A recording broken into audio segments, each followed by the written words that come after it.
माझ्या मैत्रिणीचा बर्थडे आहे आज, तर मी एक स्टेटस ठेवला, आमच्या तिघी फ्रेंडचं एक स्टेटस ठेवला. तर त्यामध्ये मी कॅप्शन काय लिहिलं की केकपेक्षा 1000 पटीने गोड असणाऱ्या माझ्या मैत्रिणीला वाढदिवसाच्या खूप खूप शुभेच्छा.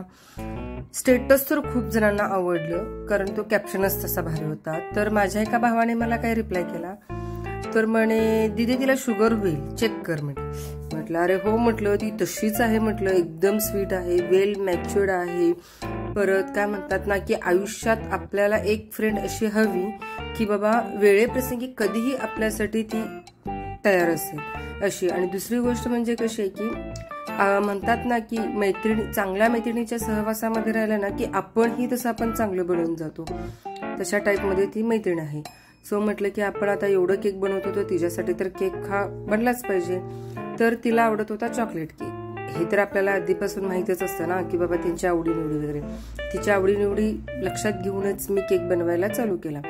तर ट्रेंडिंगचा एक केक होता की बर्नवी केक. म्हटलं की चला, म्हटलं आपण जाळच काढू म्हटलं आता आज केकला अशा पद्धतीनं, आणि तिला पण एक छान सरप्राईज असेल ना, त्यासाठी मी म्हटलं की केक करायला घेतले. ब्लॅक फॉरेस्ट केक घेतला ॲज युजल, तो बेक करून घेतला. नंतर त्याला आपण छान शुगर सिरपनं मॉइश्चराईज करून घेतलं, आणि नंतर तिला थोडंसं क्रीम कमी आवडत होतं, सो त्यासाठी मी क्रीम थोडंसं कमी घातलं. आणि चॉकलेट तर आवडतंच, त्यामुळे मी चोको चिप्स आणि इथं काय घेतले, चॉकलेट सॉस वगैरे टाकून घेतलं.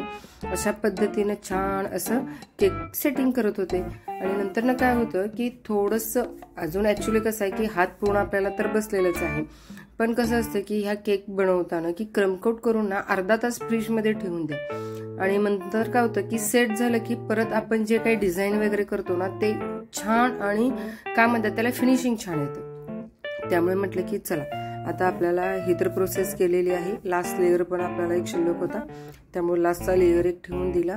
छान असं शुगर सिरपनं मॉइश्चराईज केलं, आणि नंतरनं त्यालाही आपण केकने काय केलं, छान असं सेट करून घेतलं.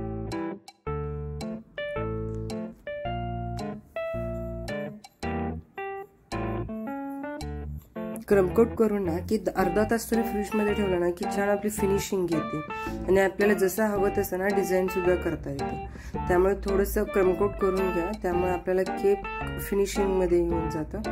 अशा पद्धतीने छान मी क्रमकोट करून घेतली, आणि नंतर आपण ठेवून दिलं फ्रीजमध्ये. एक अर्धा तास तरी ठेवून द्या, आणि अर्धा तासानंतर हा बघा असा आपला क्रमकोट केल्यानंतर आपला असं केक दिसून येतो. आणि नंतर त्याच्यावरती मी अजून एक लेअर दिली, आणि छान असा लेअर देऊन आपल्याला काय करायचं होतं, बर्न केक करायचा होता. त्यामुळे मी म्हटलं की आतमध्ये असा एक स्टिकर लावला की हॅपी बर्थडे आदिती म्हणून.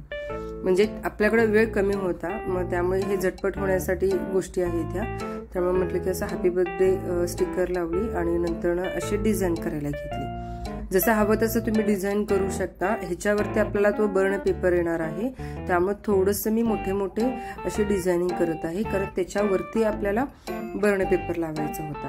आणि नंतर खालीही तुम्हाला तुमच्या आवडीनुसार तुम्ही डिझाईन करू शकता. तर माझा पूर्ण व्हाईटच होता हा, त्यामुळे. आणि नंतर आपल्याला वर चोको चिप्स द्यायचं होतं डिझायनिंगसाठी. जशा पद्धतीनं तुम्हाला आवडेल तशा पद्धतीनं तुम्ही डिझाईन करू शकता. हे माझ्याकडे खूप कमी वेळ होतं, कमी वेळेमध्ये मी हे करून घेतलं. हा बर्न पेपर घेतला. बर्न पेपरवरती तुम्ही पेनानंही किंवा स्केच पेननं वगैरेही तुम्ही तुमचे जे काही म्हणजे काही कोट्स वगैरे असतील, किंवा तुम्हाला तिच्यासाठी काही स्पेशल वगैरे लिहायचं असेल तर तुम्ही त्याच्यावरही लिहू शकता.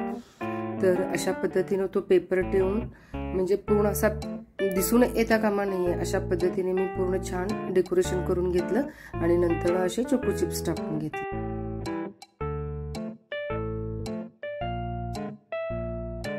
खूप सारे डिझाईन्स आहेत आपल्याला, तर त्या पद्धतीनेही तुम्ही करू शकतो, किंवा अशा पद्धतीने मी तर केलेलं आहे. खूप कमी वेळ होता, सो त्यासाठी जे सुचल ते पटकन करून टाकले.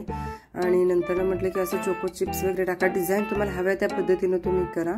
आणि नंतर हा बर्न पेपर ना खरंच एक म्हणतात ना की असं केक असं कट करताना किंवा काहीतरी वेगळं असेल नंतर केकमध्ये, की ज्या समोरच्या व्यक्तीचं बर्थडे आहे ना तीही खूप सरप्राईज होऊन जाते.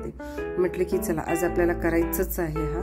त्यामुळे आवडल्यास लाईक करा, शेअर करा, सबस्क्राईब करायला विसरू नका. See you in next video. Bye bye, take care.